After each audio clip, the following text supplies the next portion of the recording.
నిజామాబాద్ జిల్లాలో ఉన్నాము.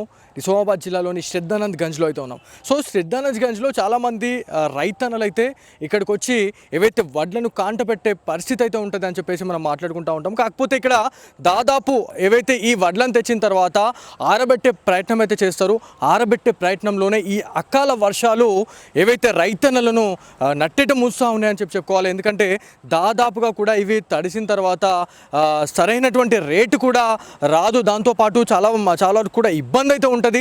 ఎందుకంటే ఇదంతా కూడా ఆరబెట్టే పరిస్థితి అయితే ఉంటుంది. సో ఇక్కడ మనతో కొంతమంది రైతన్నలు అయితే ఉన్నారు. ఒక అమ్మ అయితే ఉన్నారు.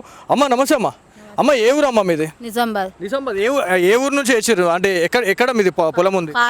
కాలూరు. సో ఎన్ని ఎకరాల పంట ఇదంతా? ఇది 5 ఎకరాలు ఉంటుంది. 5 ఎకరాలు. ఎప్పుడు వచ్చిరమ్మా ఇక్కడికి? మేము 4-5 రోజులే సార్. 4-5 రోజులు అవుతుంది. 4-5 రోజుల నుంచి ఇక ఆరబెడుతూనే ఉన్నారా? ఆరబెడుతూనే ఉన్నాం. మరి మాకు ప్రాబ్లం అవుతుంది కదా, మరి ఇట్లుంటే రైతులు వేస్ట్ కదా, అదే అట్లానే అంటున్నాం. ఇప్పుడు 4 రోజుల నుంచి మీరు ఆరబెడుతూనే ఉన్నారు. ఎందుకు ఇంత టైం పడుతుంది? మరి కాంట ఎందుకు పెడతలేరు? అదే ఇంకా సీరియల్ నంబర్ రాలేదు అంటారు. సీరియల్ నంబర్ రాలేదు అంటే సీరియల్ నంబర్ రావడానికి ఇంకా ఎన్ని రోజులు టైం పడుతుంది అంట? మరి ఇక మేము అక్కడికి పోయి అడగలేదు సార్. అయితే నిన్న కుప్ప వేసేది ఇక ఎండలేవని మళ్ళీ ఆనబడ్డదని మళ్ళీ చేస్తున్నాం అట్లాని. ఇప్పుడు ఈ మన కాగితం పట్టలు ఏమైనా ఇచ్చిరా లేదా మరి కప్పుకొని? ఇట్లా ఏం అడగలేదు సార్. మరి వాళ్ళు ఇవ్వాలి కదా, అడగకపోయినా. ఇప్పుడు మీరు ఈ గంజిలో ఉన్నప్పుడు మరి ఇట్లా మీ పరిస్థితి ఇట్లా ఉంటుంది, మీరు వర్షం పడేటట్టు ఉందని చెప్పేసి వాళ్ళు అడిగే బాధ్యత కూడా వాళ్ళపైన ఉంటుంది. అలా అని వాళ్ళు అడగలేరు. మేము మరి ఆనబడుతుందని పోలేం సార్. వాన పడేది తెలియదు కదా. మంచిగా ఎండిపోయిన తర్వాత మళ్ళీ వర్షం పడ్డది. మరి ఇట్లా ప్రాబ్లమే కదా, గట్లా అని మేము అంటున్నాం. మరి జల్ది పోతే మాకు టెన్షన్ ఉండదు కదా. అట్లా టెన్షన్ ఉండదు, మీకు టెన్షన్ ఉండదు. 4-5 రోజులు అయ్యి అడ్లు పట్టుకొని ఉండబట్టి మేము ఇప్పుడు నాని అడ్లు ఇప్పుడు లేపేదాకా సో కష్టమే కదా మాకు. ఎన్ని రోజులు అంటే పట్టుకొని ఉంటాం. ఇప్పుడు కాపలి అంతే 4 ఎకరాలన్నర అడ్లు. మరి తొందరగా తీసేసి కాంటలు అయితేనే ఇలా సాయంత్రం వరకు కుప్ప వస్తుంది సారు. ఆ కుప్ప వేపిస్తాము, కాంట వేపిస్తే మంచిగా. వర్షం పడ్డ తర్వాత ఇక్కడ మోర్లు అవి ఉన్నాయి. ఈ మోర్లల్లో కొట్టుకపోతున్నాయి ఏమన్నా అంటే ఇప్పుడు ఇదంతా నీళ్ళలో కొట్టుకపోతుంది. నేను ఇంతకుముందు కూడా మొన్న వచ్చినప్పుడు ఒకసారి ఇట్లా వర్షం పడ్డప్పుడు మొత్తం గెటర్లలో 7 గెటర్లలో చూసినా కూడా మొత్తం వడ్లే ఉండే. సో నేనేమన్నా అట్లా కొట్టుకపోయినా ఏమన్నా అట్లా? మావి కొట్టుకపోలేవు. తర్వాత వచ్చి కాగితాలు కప్పినాము. మై కొట్టుకపోలేవు. మళ్ళీ వాన వస్తే ఎండిన అడ్లు నానిపోతాయి కదా. మళ్ళీ తిప్పనే కాదు, మళ్ళీ తిప్పలే. 4-5 రోజులు ఇక అటు ఇటు ఇక ఎండ పోస్తూనే ఉంటాం తిరగబట్టి. మరి ఇప్పుడన్నా ఇయ్యాలన్నా కుప్ప వేపిస్తాము కాంట అయితే అని అనుకుంటున్నాం. మ్యాచర్ ఎంత తీస్తున్నారు మరి అసలు? మ్యాచర్ మేము వచ్చి చూసినాము. ఒకడ 20 వచ్చింది, ఒకడ 22 వచ్చింది. మళ్ళీ ఒకసారి కొంచెం నేర్పినాక కుప్ప వేపిస్తామని చూస్తున్నాం. మరి అంటే ఇయ్యాల రేపట్లో అయిపోతుంది మరి కాంటాక్ట్? ఇయ్యాల కుప్ప వేపియాల, కుప్ప వేపించి అందుకే లింపిస్తామని చూస్తున్నాం. అమ్మ గిట్టుబాటు ధర ఎట్లా ఉంది నార్మల్గా? ఇప్పుడు వ్యవసాయం చేస్తా ఉన్నారు, రేట్ ఎట్లా ఉంది? రేటు మాకు తెలియదు, మా సార్కి తెలుసు ఇక్కడ రేటు. ఇప్పుడు ఇక్కడ మీరు ఆరబెడతా ఉన్నారు. ఒకసారి ఇట్లా అన్నమ్మా. ఇప్పుడు ఇది ఉంది, ఈ వడ్లు ఎండనీకి అంటే ఎంత టైం పడుతుంది? ఒక రోజు టైం పడుతుందా, ఇంకా 2 రోజులు టైం పడుతుంది? అంతా కూడా ఇప్పుడు పైన ఒకసారి చూడండి, పైననేమో ఇట్లా ఎండినట్టున్నది. ఒక్కసారి మనం ఇట్లా తొవ్వినట్టు చేస్తాయి. ఇది చూడు, మీకు అర్థమవుతుంది. ఇది చూడు మొత్తం ఇట్లుంది. ఇవాళ రైతన్నల పరిస్థితి ఇదండి. ఇవాళ తేంగానే కాంటబెట్టుడు అట్లాంటిది ఏమైనా వేస్తే వాళ్ళ పరిస్థితి ఇట్లా ఉండదండి. ఇలా 4-5 రోజుల నుంచి తిండి తినకుంటే ఇలా ఎండ పెడతా ఉన్నారు, ఇలా కావాలి కాస్తా ఉన్నారు అని చెప్పేసి బాధపడతా ఉన్నారు. ఇంకొక అంకుల్ అయితే ఉన్నారు. అంకుల్ మీరు ఎవరు అంకుల్? మీది నిజామాబాద్. ఇప్పుడు గిట్టుబాటు ధర అనేది ఎట్లా ఉంది అసలు? గిట్టుబాటు ధర ఏందన్నా, ఇది వానకు నాని మళ్ళా కుప్ప చేసుడు 4 వద్దులే ఏలడికి తన్నడం వాటి పొలంకు ఈ 9 ట్రాక్టర్లకి. ఇప్పుడు మళ్ళీ వర్షం పడితే ఇలా రాత్రికి మళ్ళీ వర్షం పడితే ఏంది పరిస్థితి? మొత్తం పెండనే అది అది వాళ్ళు కొన్నారు. ఇక అది మొన్న లాసే పొలం మొత్తం. ఇప్పుడు మీరు 4 రోజుల నుంచి వచ్చి ఈడ పడిగాపులు కాస్తా ఉన్నారు. ఎందుకు కాంటాక్ట్ పెడతలేరు మరి? ఎందుకు ఇంత తొందర? ఇంత మొత్తం ప్రతి రైస్ మిల్ మొత్తం లారీలు మొత్తం కుప్ప నిండిపోయినాయి. కాలేజీలో వీళ్ళ ఒత్తిడి లేక వీళ్ళు ఎందుకు ఒత్తిడి చేస్తలేరు మరి? వీళ్ళు ఒత్తిడి చేసేలేరు, కిందికి వెళ్ళి పైసలు అంటున్నాయి, వీళ్ళు ఒత్తిడి చేస్తలేరు. మీదున్నోడు తినిపోతున్నాడు. ఇప్పుడు రైతులు రారాజులు అని చెప్పేసి చెప్తా ఉంటారు. రైతులు రారాజులా లేకపోతే ఇంకేమన్నా అసలు? మరి రైతులు రారాజు అంటాడు కానీ ఏం మాకు మండే గత అవుతుంది, ఇంకేం లేదు.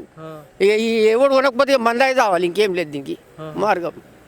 ఇప్పుడు ఈ ఎండిన వడ్లు ఏవైతే ఉన్నాయో ఒకసారి మీరు రండి ఒకసారి. ఇప్పుడు ఇవి ఉన్నాయి, ఇప్పుడు దీని పరిస్థితి ఏంది? ఇప్పుడు ఇది ఎండనికి ముక్క పడతాయి ఇవి, ముక్క పడతాయి, ముక్క పడితే గవర్నమెంట్ తీసుకోదు. ఎవరికి ఇవ్వాలి మరి అవి? మేమే ఇక ఇంటికి మేమే ఎండబెట్టుకొని మళ్ళీ నేను మొన్న అయితే మొత్తం వాహనాల్లోకి వెళ్ళి దోడుకుంటా పెట్టిన పక్క. అవునంట, అదే అదే అదే. ఇప్పుడు చాలా మంది మోర్లలో కూడా కొట్టుకుపోయినాయంట వాటిలో, నిజమేనంట కదా? ఏం సార్ అట్లా బాగా రాళ్ళు పెట్టుకున్నాం మోర్ల పంటి. చూడండి ఇగో నేను అదే చెప్తున్నా.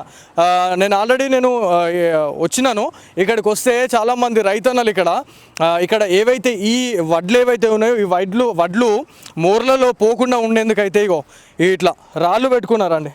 రాళ్ళు కావచ్చు, లేకపోతే ఏమైనా ఇట్లా చెక్కలు ఇట్లా అడ్డం పెట్టేసి వాళ్ళు ఇట్లా ఈ వడ్లు అనేది మోర్లో పోకుండా అయితే వాళ్ళు కాపాడుకుంటా ఉన్నారు అని చెప్పి తెలుసా ఉంది. అంకుల్ ఇట్రండి, ఇవాళ మీ బాధ చూస్తే బాధ అనిపిస్తుంది, మాకే కళ్ళకి నీళ్ళు వస్తున్నాయి.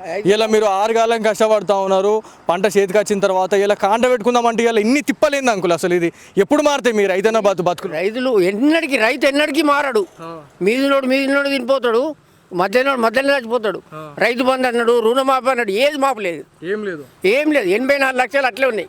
లక్షలు తీసుకున్న మాపు అవుతున్నాయి. 84 ఏళ్ళు నాకే మాపు కాలేదు.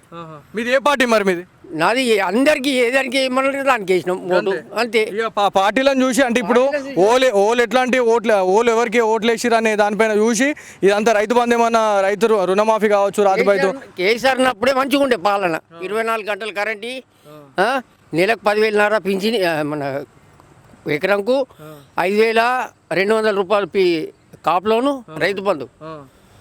నెలనే ప్రతి పంటకు అడ్లు పోయంగానే తుకం పోయంగానే పైసలు పడుతుండే. ఈసారి వచ్చి నుంచి 2 పంటల ఇప్పుడు మొన్న 12,000 పడ్డాయి. ఏం లేదు, ఉన్నది అమ్ముకొని పోతాడు. మమ్మల్ని మొత్తం వండించుకొని మాకు ఇదే ప్రాబ్లమ్.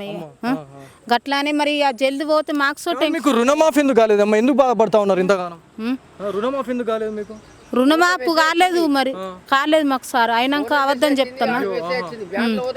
అంటే మీకే ఎందుకు కాలేదు అనేది నా క్వశ్చన్. మేము 5గురం ఉన్నాం మొత్తం, మా బ్యాచ్ గుండారంలో సొసైటీ.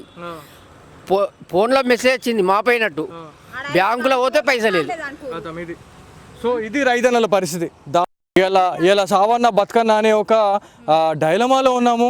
ఇవాళ మళ్ళీ ఇంకోసారి వర్షం పడితే మాత్రం మందు తాగి ఇలా చచ్చిపోవాల్సిన పరిస్థితి అయితే ఉంది ఇలా అని చెప్పేసి ఇలా బాధపడుతూ ఉన్నారు. ఎందుకంటే దాదాపు 4-5 రోజుల నుంచి కూడా ఎండ పోస్తూ ఉన్నారు, దాంతోపాటు మళ్ళీ వర్షాలు పడుతూ ఉన్నాయి. ఇప్పుడు ఇదంతా వర్షం పడక ముందు మీకు కాగితం పట్టలు ఎందుకు ఇవ్వలేరు? మీకు కాగితం పట్టలు అంటే పోయిన సంవత్సరము పట్టలు ఎత్తుకపోయారు కొంతమంది, ఓళ్ళు ఎత్తుకపోయారు. ఎవరో కొంతమంది వేయడం వల్ల ఇప్పుడు మీలాంటి వాళ్ళకి పరిస్థితి ఇబ్బందే కదా. పొలం పాస్బుక్ పెట్టినా కానీ కాగితం ఇవ్వమంటారు మేడం. ఎందుకు బాగా చెప్తా అడగాలి కదా మీరు.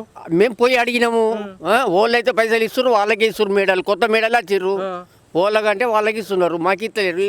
ఇంట్లో కుట్టించుకున్న ఇంట్లో కుట్టించుకున్న కాయలు తీసుకున్నా కప్పుకుంటున్నాం. సో ఇదండి, చూడండి ఎంత దారుణం ఉంది. చూడండి ఇళ్లలో అవి మన కాగితం పట్టలు ఏవైతే కుట్టించుకొని వాళ్ళు ఇలా తెచ్చుకున్న పరిస్థితి ఉంది. ఎందుకంటే ఇక్కడ శ్రద్ధానంద్గా చాలా పెద్ద గంజిగా చెప్పుకుంటూ ఉంటాము. ఇక్కడ కాగితం పట్టలు అనేది ఎన్నో పుష్కలంగా ఉండాలా. ఎంతమంది రైతన్నలు వస్తారో అంతమందికి కాగితం పట్టలు ఇచ్చి ఇలా కప్పుకోరి అని చెప్పేసి చెప్పుకునే పరిస్థితి ఉంటుంది. ఇవాళ అట్లా కూడా లేదు. గంజిల పరిస్థితి మంచిగా ఉందని మేము ఇక్కడ పోసుకున్నాము. మేము అక్కడ రైస్ మిల్లర్లన్నా పోసుకుంటూ ఉంటుంది, ఆడన్నా పోసుకుంటూ ఉంటుంది. ఇంత దూరం ఎందుకు తెస్తుంటుంది?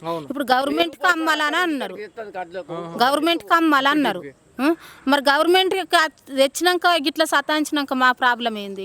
మాకు సతాయించకుండానే మంచిగా తీసుకుంటున్నామని అధికారులు చెప్తా ఉన్నారు, ఎమ్మెల్యేలు చెప్తా ఉన్నారు. అన్ని జూట మాటలే. ఇప్పుడు కనీసం అన్న నెల రోజులే అడ్లచ్చి గంజిలకు ఒక్క సంచలనం లేచిందా, ఒయ్యాల పెట్టింది లారీ. 5 వద్దులకి ఇవాళ నడుస్తుంది లారీ. అవి నింపినాయి, నానిపోయినాయి, మొలకొచ్చినాయి అడ్లు, కానీ ఇవాళ లేపుతుర్రు. అది కూడా పోయి డింగని చేస్తేనే లారీ పెట్టిండు. ఇప్పుడు మీ రేవంత్ రెడ్డి సార్కి ఏం చెప్పాలనుకుంటున్నారు? సీఎం గారికి రేవంత్ రెడ్డి ఇట్లా పాలిస్తే రేవంత్ రెడ్డి వేస్ట్. ఉన్న ఒకటే లేకున్నా ఒకటి. సో ఇప్పుడు మీకు ఎవరైతే కార్పొరేటర్లు కావచ్చు, లేకపోతే ఎవరైతే ఇప్పుడు ఉన్నారో మరి మీకు ఏమైనా భరోసా ఏమైనా ఇస్తున్నారా లేదా? మరి ఏమన్నా దీనిపైన ఏం లేదు. మనము అడ్లు కోసుకున్నామా, తెచ్చుకున్నామా, ఎండ కోసుకున్నామా, నానిపోయినా బతికినా మనకు వచ్చేటోడు చూసేటోడు లేడు. ఎలక్షన్ ఊళ్ళో ఇట్లా దండలు పెట్టుకుంటూ వస్తారు, ఆ తర్వాత పోతారు. ఇక మళ్ళీ వాళ్ళ దిక్కు వాళ్ళది, మన దిక్కు మనది. ఇవాళ వర్షం పడితే పరిస్థితి ఏంది? ఇప్పుడు అంతా కథ మంది తెచ్చుకొని తాగుడు ఏం లేదు, తాగి ఇంట్లో తావాలి. అడ్ల తత్తడానికి నిమ్మనం ఉంటుంది. రైతులు ఎంత కడుపు కొడుతుండో అంత నష్టపోతాడు. ఎంత దారుణమో, ఎంత కడుపు మండిపోతే వాళ్ళు అట్లా మాట్లాడుతుంటారు. ఒకసారి ఆలోచించండి. నాశనం అయిపోతారు అని చెప్పి చెప్తా ఉన్నారు. ఇలా ఎంత బాధపడతా ఉన్నారు. దాదాపు 4 నుంచి 5 రోజులు 6 రోజులు అవుతుందంట. ఇక్కడికి వచ్చిన తర్వాత అసలు ఎట్లా ఏం చేస్తున్నాము, అసలు ఎవరున్నారు, మరి వీళ్ళకి మరి మన సహాయం చేద్దామని ఒక సోయి లేకుంటే ఇలా వాళ్ళు ఇలా బిహేవ్ చేస్తున్నారంటే ఒకసారి ఆలోచించురి. రైతన్నల పరిస్థితి ఎంత దారుణంగా ఉంది. శ్రద్ధానంద్ గంజ్లోనే ఇట్లుంటే పరిస్థితి రూరల్ ఏరియాస్ ఏవైతే గ్రామాలల్లో గ్రామ స్థాయిలో ఉన్నటువంటి ఏవైతే మనకి కొనుగోలు కేంద్రాలు ఉన్నాయో అక్కడ పరిస్థితి ఎట్లా ఉంటుంది. ఖచ్చితంగా దీనిపైన చర్య తీసుకోవాలి అధికారులు, దాంతోపాటు ప్రజాప్రతినిధులు కూడా రెస్పాండ్ కావాలని చెప్పేసి సిగ్నేచర్ స్టూడియో తరపున మేము కోరుతా ఉన్నాం.